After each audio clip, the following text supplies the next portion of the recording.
इस वक्त की बड़ी खबर, एक वीडियो जो वायरल हो रहा है। हैदराबाद में एक्ट्रेस निधि अग्रवाल से अभद्रता हुई है। प्रमोशनल इवेंट के दौरान भीड़ ने उन्हें घेर लिया था।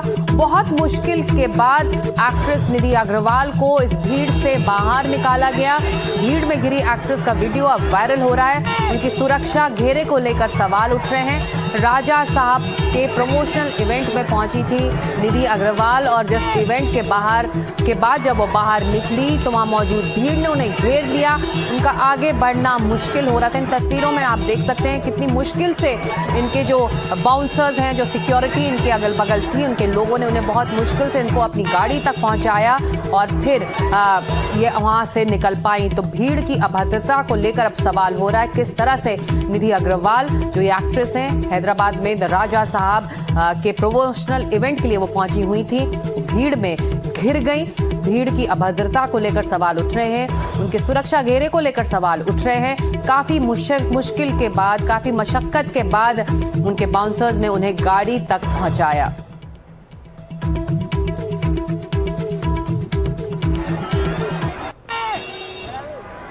और आशीष पांडे हैदराबाद से हमारे साथ जुड़ रहे हैं। चलते हैं सीधे हैदराबाद। आशीष, ये जो वीडियो वायरल हो रहा है, इसको लेकर इस प्रमोशनल इवेंट से जुड़े लोग क्या कह रहे हैं? लग रहा है कि बहुत मुश्किल में थी निधि अग्रवाल और काफ़ी मशक्कत के बाद भीड़ से उन्हें निकाला गया। भीड़ की अभद्रता पर भी अब सवाल उठ रहे हैं।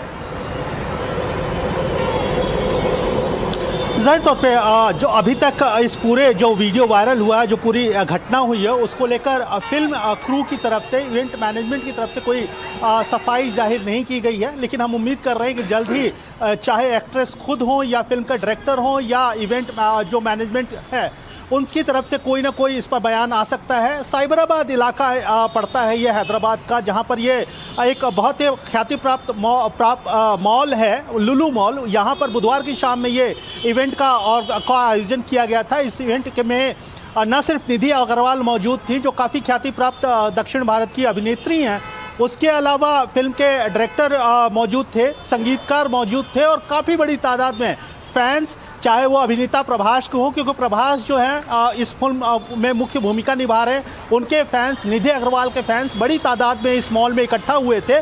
और जब ये कार्यक्रम समाप्त हुआ, निधि अग्रवाल कार्यक्रम की समाप्ति के बाद अपनी गाड़ी की तरफ बढ़ने लगे तो बड़ी तादाद में प्रशंसक जो थे वो उनकी तरफ लपके, उनकी तरफ बढ़े और ये एक अव्यवस्था की स्थिति उत्पन्न हो गई। ऐसे में जो निजी सुरक्षाकर्मी थे, चाहे वो इवेंट के हों या फिर बाउंसर जो है, जो अभिनेत्री के साथ मौजूद थे, उन्होंने बहुत कोशिश की कि भीड़ को अभिनेत्री से दूर रखा जाए। लेकिन भीड़, चाहे वो सेल्फी के लिए हो या फिर अपने पसंदीदा एक्ट्रेस को देखने के लिए हो, वो लगातार निधि अग्रवाल की तरफ बढ़ता रहा। ऐसे में बड़ी मुश्किल से और काफ़ी मशक्क़त के बाद जो सुरक्षाकर्मी हैं, निजी सुरक्षाकर्मी हैं, उन्होंने निधि अग्रवाल को सुरक्षित उनकी गाड़ी तक पहुंचाया।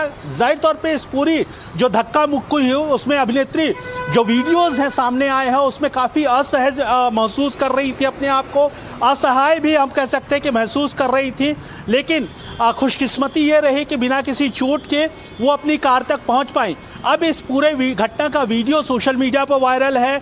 कई सारे लोग सवाल उठा रहे हैं। सवाल सुरक्षा व्यवस्था पे उठाया जा रहा है। सवाल ये भी उठाया जा रहा है कि क्या इस तरीके से भीड़ का बर्ताव सही है? क्या अपने पसंदीदा एक्टर या एक्ट्रेस को देखने के लिए आप किसी भी हद तक जा सकते हैं, किसी भी तरीके की अव्यवस्था को उत्पन्न कर सकते हैं?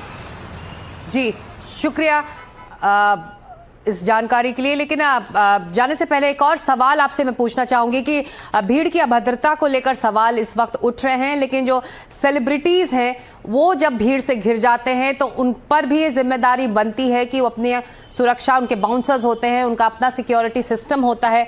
ऐसे में एक्ट्रेस के टीम की तरफ से क्या कहा गया है? क्या उन्हें ये उम्मीद थी या एक्सपेक्टेशन था कि इस तरह की भीड़ वहां होगी इस इवेंट के बाद, जिसके बाद उनकी अपनी ही सेलिब्रिटी इतनी मुश्किल में पड़ जाएंगी?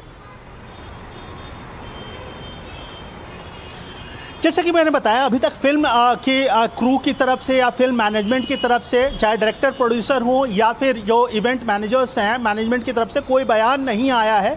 हमने इस घटना की बाबत साइबराबाद पुलिस से भी जानकारी मांगी है कि क्या साइबराबाद पुलिस को इस पूरे आयोजन की जानकारी थी, क्या वहाँ पर पूरी सुरक्षा व्यवस्था या डू एंड डोंट्स इस तरीके के आयोजन पे जहाँ भी भीड़ उत्पन्न होती है उसके डू एंड डोंट्स निर्धारित किए जाते हैं, क्या पूरी तरीके से जो प्रोटोकॉल है भीड़ को मैनेज करने के लिए उसकी पूर्ति की गई, क्या प्रशासन, चाहे अब पुलिस प्रशासन है, क्या इस घटना का संज्ञान लेगा, क्या कोई जांच की जाएगी, इस बाबत हमने साइबराबाद पुलिस से भी जानकारी मांगी है। लेकिन अभी तक आधिकारिक तौर पे हमारे पास प्रशासन की तरफ से या कहें फिल्म क्रू की तरफ से कोई बयान या कोई सफाई हमारे सामने नहीं आई है। लेकिन जिस तरीके से ये पूरी घटना हुई है, जिस तरीके से इस घटना का वीडियो वायरल हुआ और जिस तरीके से इस पूरे धक्का मुक्की में अभिनेत्री अपने आप को असहज और असुरक्षित महसूस कर रही थी, जाहिर तौर पे कई तरीके के सवाल खड़े करता है। जी, फीमेल सेलिब्रिटीज को लेकर ये परेशानी हमेशा बनी रहती है। जिस तरह से भीड़ उन्हें देखकर एक तरह से उत्साहित भी होती है और उन्हें घेर लेती है। तो इस खबर पर हम लगातार बने हुए हैं। आशीष, हमारे साथ रहिए आप। हम पहले अपने दर्शकों को एक बार फिर वो तस्वीरें दिखाते हैं अपनी प्रमोशनल इवेंट के बाद, जब एक्ट्रेस निधि अग्रवाल ये जो हैदराबाद के इवेंट में निकली थी तो उस वक्त उनको भीड़ ने घेर लिया था।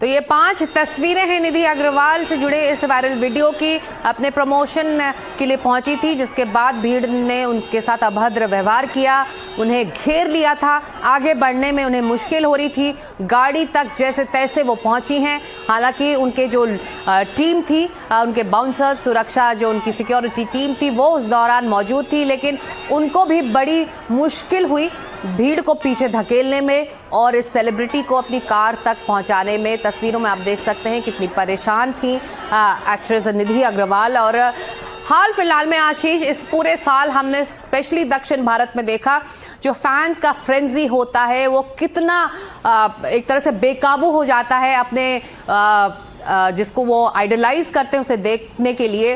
तो इसीलिए आपको लगता है कि उस तरह की क्या एहतियात उन हादसों के बाद सबक लिया गया है?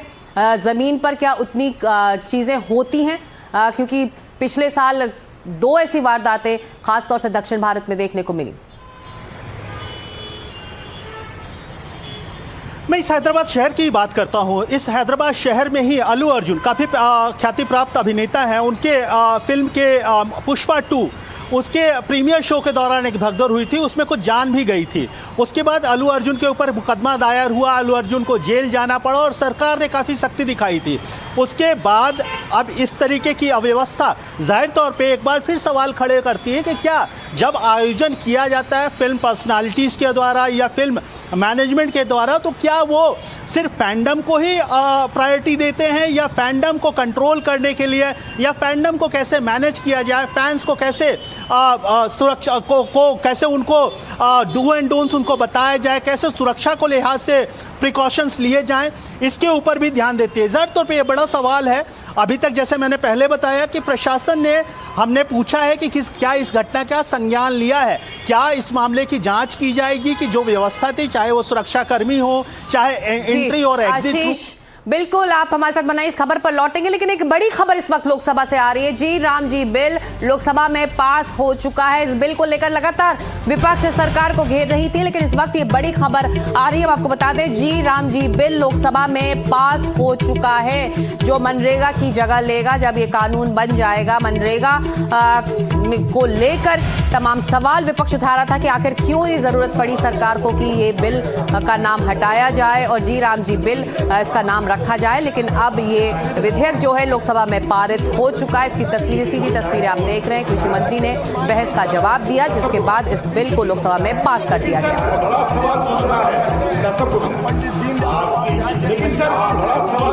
ये बड़ी खबर इस वक्त आ रही है। जी राम जी बिल लोकसभा में पास हो चुका है और संसद में पास होते ही ये मनरेगा की जगह लेगा। रोजगार गारंटी से जुड़ा ये बिल है।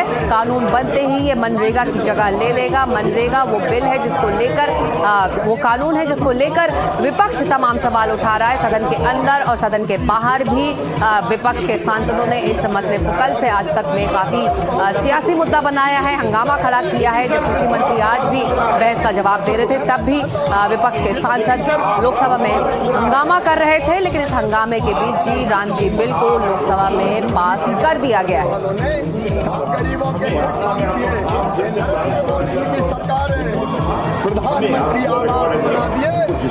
और अब लोकसभा के बाद इस बिल को राज्यसभा में पेश किया जाएगा और राज्यसभा में पास होते ही ये कानून बन जाएगा, जिसके बाद ये मनरेगा की जगह लेगा और रोजगार गारंटी स्कीम को लेकर ये बड़ी घोषणा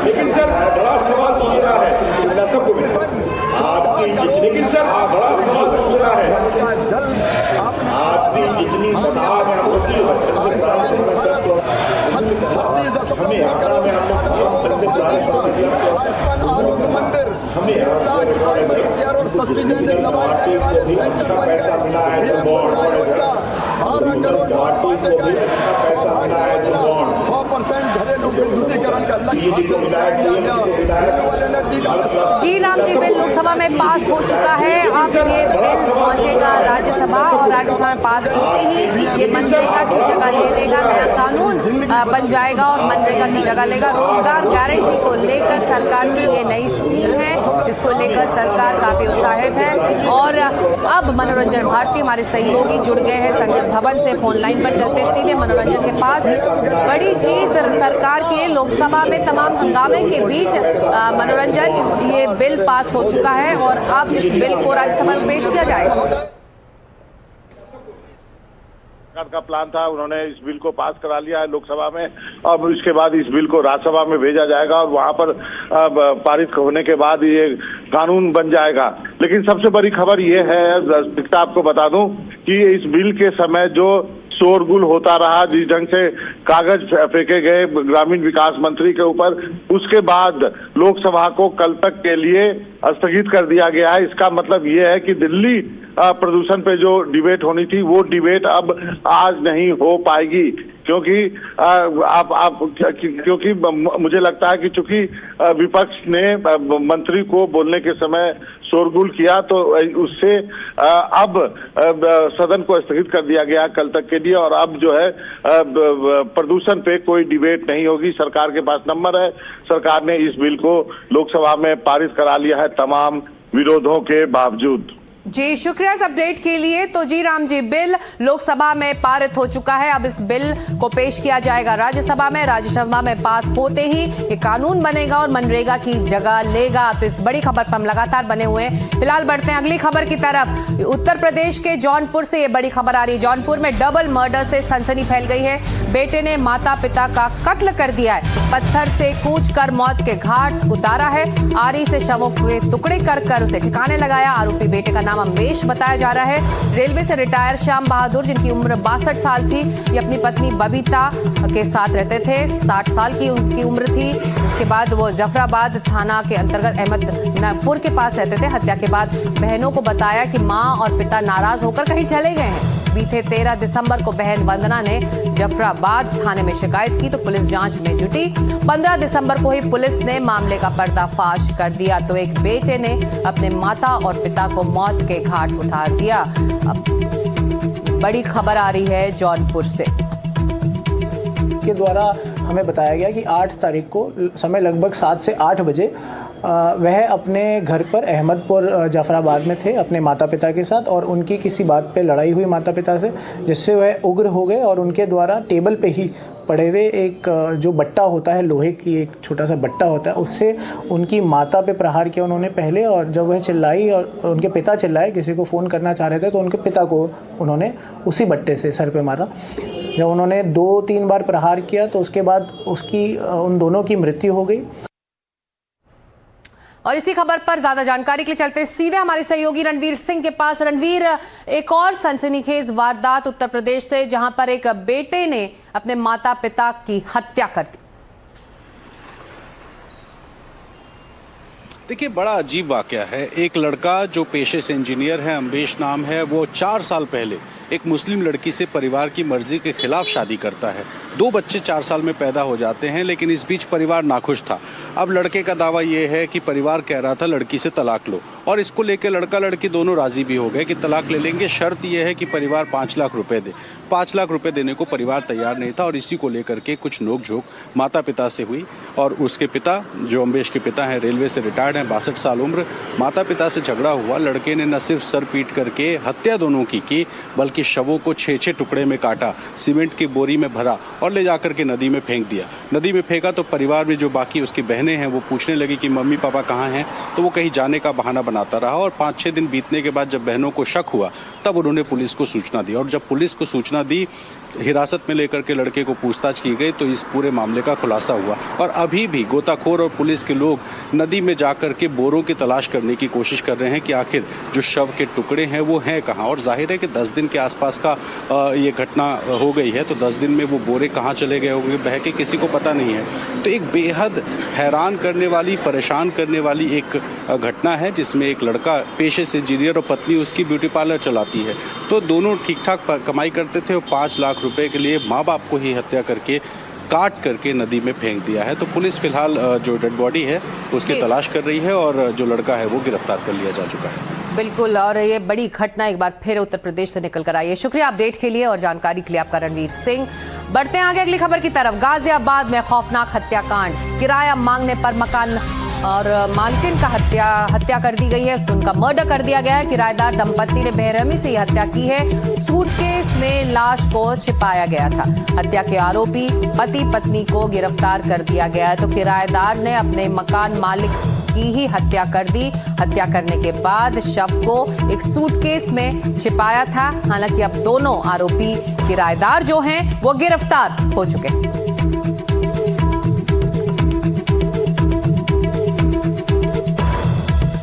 तो यूपी के गाजियाबाद से ये खौफनाक मर्डर की खबर आ रही है, जहां पर 2 किराएदार यानी कि पति पत्नी ने अपने मकान मालिक की हत्या कर दी। हत्या के बाद उसके शव को एक सूटकेस में छिपाया, और ये किराया मांगा था और उसको लेकर कुछ विवाद हुआ, जिसके बाद बताया जा रहा है कि इस हत्या को अंजाम किराएदारों ने दिया। ये तस्वीरें आप देख रहे हैं, दिल दहला देने वाली तस्वीरें हैं। सूटकेस में शव को छिपाया गया था।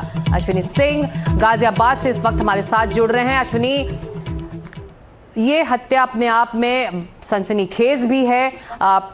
वजहों के बारे में जानकारी, हालांकि पति पत्नी जो है, जो किराएदार हैं जिन्होंने हत्या की, वो पुलिस की गिरफ्त में हैं, लेकिन क्या वजह थी कि ऐसी नौबत आ गई? देखिए, ये बहुत हैरान करने वाला मामला है कि किराया मांगने पर किसी दंपत्ति ने किराएदार का ही मालकिन का हत्या कर दिया है। और ये जो मामला है पूरा गाजियाबाद के राजनगर एक्सटेंशन के औरा कैमलिया सोसाइटी है उसके अंदर है, और इस वक्त हम वहीं पे ही हैं। मैं आपको ये विजुअल दिखाऊं, ये सोसाइटी है F ब्लॉक, जहां पर दंपत्ति किराए पर रहती थी। गुप्ता दंपत्ति है, और जो फ्लैट था वो शर्मा दंपत्ति का है। वो इसी सोसाइटी के अंदर जो है M ब्लॉक में रहते हैं। जब उनकी पत्नी कल सुबह किराया मांगने आई, उनका कहना था कि कई महीने किराया नहीं देने के बाद जब वो किराया मांगने आई तो किराया नहीं दिया गया। काफी देर जब वो घर पे नहीं लौटी तो जो उनके घर पे काम करने वाली मेड है उसने जब पता किया तो कैमरे में पता चलता है कि वो इसी फ्लैट में 5th फ्लोर पे जो उनका मकान है उसमें वो आई, लेकिन उस फ्लैट से बाहर नहीं निकली। जब पुलिस को सूचना दी गई तो पता चला कि किसी सूटकेस में उनको मारने के बाद बेड के नीचे छुपाया गया था। लेकिन वो दंपत्ति जो है, गुप्ता दंपत्ति, वो भागने में असफल रहा और पुलिस अब तक आ गई, उनको पकड़ लिया। एक वीडियो भी आया है और जी, अपडेट के लिए अश्विनी शुक्रिया। हम बढ़ रहे हैं अगली खबर की तरफ, जो इससे बड़ी खबर जो है, जो संसद से आ रही है। जी राम जी बिल लोकसभा से पास हो गया है। शिवराज सिंह के जवाब के दौरान विपक्ष का हंगामा होता रहा। विपक्ष के सांसदों ने शिवराज सिंह चौहान पर कागज भी उछाला। तो ये बड़ी खबर है।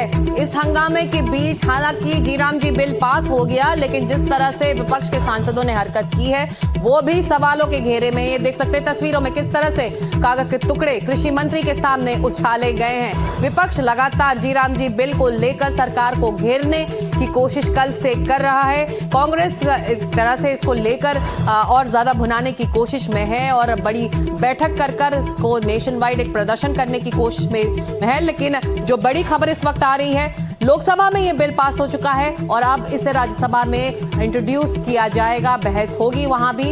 और ये तस्वीरें बता रही हैं कि विपक्ष के सांसदों ने किस तरह की हरकत की है सदन के अंदर।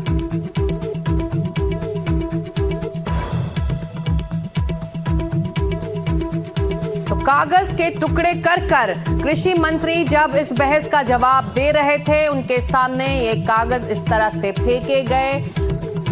एक तरह से ये जो हरकत हुई है विपक्ष के सांसदों की, उस पर सवाल उठता है सदन के अंदर। एक गरिमापूर्ण तरीके से व्यवहार होना चाहिए। कृषि मंत्री जब एक बहस का जवाब दे रहे हैं तो उन्हें सुनना चाहिए, लेकिन इन हंगामे के बीच, शोर शराबे के बीच विपक्ष के सांसदों ने कागज के टुकड़े कृषि मंत्री के ऊपर उनके सामने उन्होंने फेंके हैं। ये तस्वीरें बता रही हैं लोकसभा में बहस के दौरान की तस्वीरें हैं। हालांकि जो बड़ी खबर है, जी राम जी बिल लोकसभा में पारित हो चुका है, अब इसे राज्यसभा में पेश किया जाएगा। प्रशांत इस वक्त हमारे साथ जुड़ रहे हैं। प्रशांत, जब हम आपसे बात करें, हमारी टेलीविजन स्क्रीन पर वो तस्वीरें हैं जब कागज के टुकड़े कृषि मंत्री के सामने फेंक दिए गए। हंगामा एक तरफ है, विरोध प्रदर्शन एक तरफ है, लेकिन सदन के अंदर एक गरिमा के तहत व्यवहार करना बड़ी बात होती है। बिल्कुल बिल्कुल। देखिए सिक्ता जी, आज जब 12 बजे के बाद शिवराज सिंह चौहान ने अपना जो जवाब है वो देना शुरू किया इस बिल पर, उसके कुछ ही देर के बाद 20-25 मिनट उन्होंने भाषण दिया होगा अपना। उसके कुछ ही देर बाद लगातार सभी विपक्षी सांसद सदन के वेल में आ गए लगभग, और उन्होंने नारेबाजी शुरू कर दी। और ये नारेबाजी उस समय और बढ़ गई जब आपने अभी आप जो तस्वीरें दिखा रही थी, आपने कहा वो एक दो सांसदों ने कुछ कागज के टुकड़े फेंकने शुरू कर दिए वेल में। और बिल्कुल जो शिवराज सिंह चौहान है, जो कृषि मंत्री के साथ साथ ग्रामीण विकास मंत्री भी हैं, उनके सामने फेंकना शुरू कर दिया। अब ये अभी नहीं पता चल पाया है कि वो जो कागज के टुकड़े फेंके जा रहे थे, क्या वो बिल की कॉपी थी या किसी दूसरे कागज के टुकड़े फाड़ फाड़ कर विपक्ष के सांसद उनके ऊपर फेंक रहे थे। लेकिन जैसे ही उनका जवाब समाप्त हुआ, स्पीकर ने उसी हो हल्ला के बीच में इस बिल को पारित करवाया और तुरंत पारित करवाने के बाद सदन की कार्यवाही कल तक के लिए स्थगित कर दी गई है। अब इसमें स्पीकर बार बार ये कह रहे थे जब कागज के टुकड़े फेंके जा रहे थे कि विपक्ष को और विपक्ष के सांसदों को भी लोगों ने भेजा है, लोगों ने उन्हें इस तरह की हरकत करने के लिए नहीं भेजा है। उन्हें मंत्री का जो जवाब है वो सुनना चाहिए, क्योंकि 98 स्पीकर्स इस बिल पर अपनी बात रख चुके थे। उसमें कई स्पीकर विपक्ष के भी थे, उन्होंने अपनी बात रखी थी। उनमें से ज्यादातर सांसदों ने इस बिल को स्टैंडिंग कमेटी को भेजने की मांग की थी। सरकार ने अपना जवाब दिया है, उसको जरूर सुनना चाहिए, लेकिन विपक्ष ने एक नहीं मानी।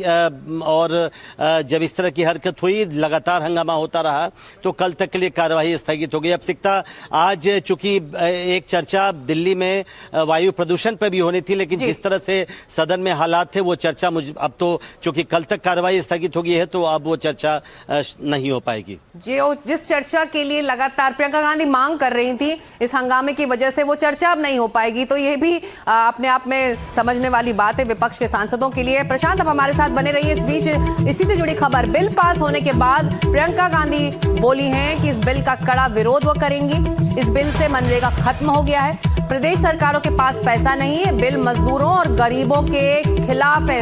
आइए पहले सुन लेते हैं प्रियंका गांधी। और एकदम ठोस विरोध करेंगे। सब पार्टियां, जितनी पार्टियां, सब सहमत हैं। इस बिल से मनरेगा खत्म होने जा रहा है। आप किसी भी तरह से इसको देखें। मोबाइल पीछे नीचे करो यार भाई। जो समझदार आदमी है, जो ये 100 दिन से 125 दिन वाला जो है, ये चालाकी है। मोबाइल नीचे करो भाई। हेलो, अगर इस बिल को कोई भी पढ़ेगा, नीचे करो ना, आपने ये साफ स्पष्ट समझ आएगा कि इस बिल से आने वाले महीनों में ये पूरी स्कीम खत्म हो जाएगी। क्योंकि जैसे ही ये बोझ प्रदेश की सरकारों पर पड़ेगा कि इतना पैसा प्रदेश की सरकारों को देना है, वैसे ही आस्ते आस्ते ये स्कीम खत्म हो जाएगी। क्योंकि प्रदेश की सरकारों के पास इतना पैसा है नहीं।